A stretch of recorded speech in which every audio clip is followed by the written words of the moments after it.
মাই god. আসসালামু আলাইকুম, কি অবস্থা সবার? বন্ধুরা, দীর্ঘদিন পর ইউটিউবে আবারও ব্যাক করলাম। আমি জানি অনেকেই এই লম্বা গ্যাপ দেওয়ার কারণে আমার উপরে অভিমান করেছেন। সুসংবাদ হচ্ছে আমি এখন থেকে ইউটিউবে আবারও নিয়মিত হচ্ছি। খুবই এক্সাইটেড। তার অনেকগুলো কারণ আছে। তার মধ্যে প্রথম কারণ হচ্ছে অনেকদিন পর ইউটিউবে আবারও ব্যাক করা। দ্বিতীয় কারণ হচ্ছে সিয়াম আহমেদ এবং মেহেদী হাসান হৃদয়ের একটা প্রজেক্ট আসতে চলেছে। সেই প্রজেক্টের ফার্স্ট লুক। মেহেদী হাসান হৃদয় বরবাদ দিয়ে যে ধামাকা মাচিয়েছিল, সো আমার মনে হয় যে সেরকম কিছুই কিন্তু আবারও হতে যাচ্ছে। ইভেন সিয়াম কি করতে পারে, ভালো একটা সুযোগ পেলে, ভালো একজন ডিরেক্টরের আন্ডারে কাজ করলে, সেটা আমরা তাণ্ডবে দেখেছি।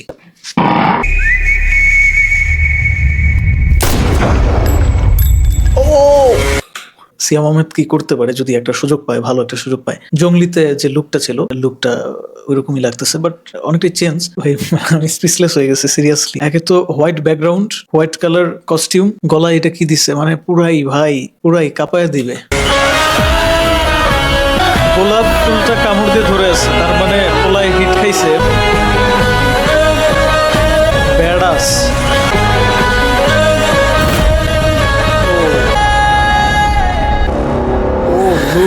খায়া দেব।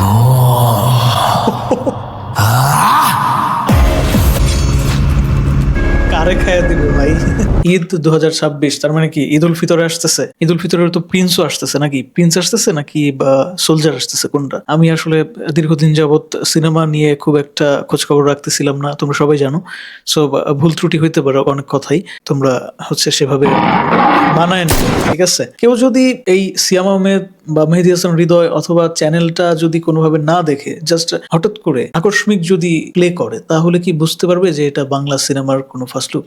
আই থিঙ্ক বুঝতে পারবে না। বাঘটা কি আসলে গ্রাফিক্সে করছে, ভালো করছে? অবশ্যই এটা বলতেই হবে যে বাংলাদেশের সিনেমার ডে বাই ডে তরুণ পরিচালকদের হাত ধরে, বিশেষ করে মেহেদী হাসান হৃদয়, রায়হান রাফি, ইভেন প্রিন্সের পরিচালক, এদের হাত ধরে নতুন একটা সীমানা পার করতে যাচ্ছে। যে সীমানায় এর আগে বাংলাদেশের যত সিনেমা আছে, যত সিনেমার পরিচালক আছেন, হিরোরা আছে, তারা কখনোই পা রাখে নাই। এতদিন শুধু শাকিব খানকে দিয়ে এই ধরনের সিনেমা করানোর একটা আমরা প্রবণতা দেখে আসতেছিলাম, বাট এখন কিন্তু এই যে সিয়ামকে দিয়ে ট্রাই করা হচ্ছে। এর মধ্যে আমরা দেখেছি এর আগে শরীফুল রাজকে দিয়ে ট্রাই করানো হয়েছিল।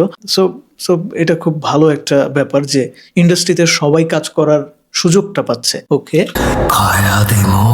ডায়লগটা জোশ, ডায়লগটা করা। এই জিল্লুর যে একটা ডায়লগ ছিল, ওই যে বরবাদের যে একটা ডায়লগ ছিল, যে জিল্লু মাল দে, ওই ডায়লগটার কারণে কিন্তু একটা সংখ্যক দর্শক অনেক বেশি উৎসাহী হয়ে গিয়েছিল। শাকিব খান তো আছেই। So dialogue is very important for Bangla commercial movie. আরেকটু ভালো হইতো যদি এই চাইনিজ কোরালটা দিয়ে যখন এমনে দেয় না, তখন যদি ফাইরা চুইরা যাইতো, আরো ভালো লাগতো।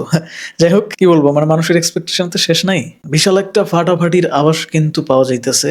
যদিও আমরা জানি যে আসলে আমাদের দেশের সিনেমা হল সংখ্যা খুবই কম, এই জায়গাটাতে বিশাল বড় একটা গ্যাপ আছে। এই গ্যাপটা ফিল আপ করতে না পারলে আসলে নতুন যারা নায়ক নায়িকা, গায়ক গায়িকা, এদেরকে ব্যবহার করাটা সিনেমা ইন্ডাস্ট্রির জন্য খুব প্রেসার হয়ে যায়। কারণ দেখো বন্ধুরা, শাকিব খানের তো আসতেছে। শাকিব খান তো একাই সব হল নিয়ে, ইভেন তার সেই যোগ্যতা আছে। তো বাকিরা কি করবে? এই যে একটা ভালো সিনেমা আনতেছে মেহেদী হাসান হৃদয়, পরিচালক, প্রযোজক সবই তো দুর্দান্ত। সিয়ামকে ভালোভাবে ব্যবহার করতে পারলে, সিয়ামও খারাপ কি, ভালো তো। আমরা দেখেছি তাণ্ডবে সিয়ামের ক্যারেক্টারটাকে যেভাবে আসলে প্রেজেন্ট করেছিল, সেরকমই একটা ব্রুটাল ক্যারেক্টারকে কিন্তু আমরা এখানেও দেখতে পাচ্ছি। তো এই সিনেমাটা ক্লিক করবে, কিন্তু সেই সুযোগটা তো থাকতে হবে। যেমন আমাদের দেশে যদি অ্যাটলিস্ট 500 সিনেমা হল থাকতো, তাহলে সিয়াম, আরিফিন শুভ এরা যদি 100+ করে সিনেমা হল পাইতো, ইভেন 100+ কি 50টাই, কি বলতেছি আমি, মানে 10টা 12টা 13টা 5টাও পায়, এরকম অবস্থা। এইভাবে কি হয়? আচ্ছা, যাই হোক, এই চেষ্টা অব্যাহত থাকুক, ভালো কিছু হোক, এটাই তো চাই। আমার কাছে খুবই ভালো লাগছে এই ফার্স্ট লুক দেখে। মনে হচ্ছে শাকিব খানের সোলজার আসলে, সোলজার নাকি প্রিন্স, কোনটা আসবে অবশ্যই কমেন্টে জানাও বন্ধুরা। যেটাই আসুক, শাকিব খান যেটা নিয়ে হাজির হোক, তারপরের সিরিয়ালেই এই সিনেমার নাম থাকবে। বরবাদে যেরকম ইদিকা পল ক্রিমিনাল ছিল, এরকম কি এই সিনেমাতেও এরকম এই ক্যারেক্টারটার প্রেমিকা তার সাথে কোনো ধরনের প্রতারণা করবে কিনা, সেরকম কিছু কিন্তু ইঙ্গিত পাওয়া যাচ্ছে। এমনটা হইতে পারে যে নায়িকাকে ভিলেনের দল মেরে দিল বা কোনো একটা কিছু করে ফেলছে, তারপরেই এই সোজা শান্ত ভদ্র ছেলেটা রাক্ষসের রূপ নিছে, এরকম কিছু হইতে পারে। অথবা আগে থেকেই রাক্ষস ছিল। যাই হোক, কমেন্ট বক্স স্বাধীনতার জায়গায়, কমেন্টে তোমরা জানাও সিয়াম আহমেদকে এরকম মারদাঙ্গা, মারকাটারি, ভয়ঙ্কর লুকে দেখার পরে তোমাদের অভিব্যক্তিটা আসলে কি? মেহেদী হাসান হৃদয় কি আসলে পারবে বরবাদের মতোই আরেকটা কিছু তৈরি করে ফেলতে?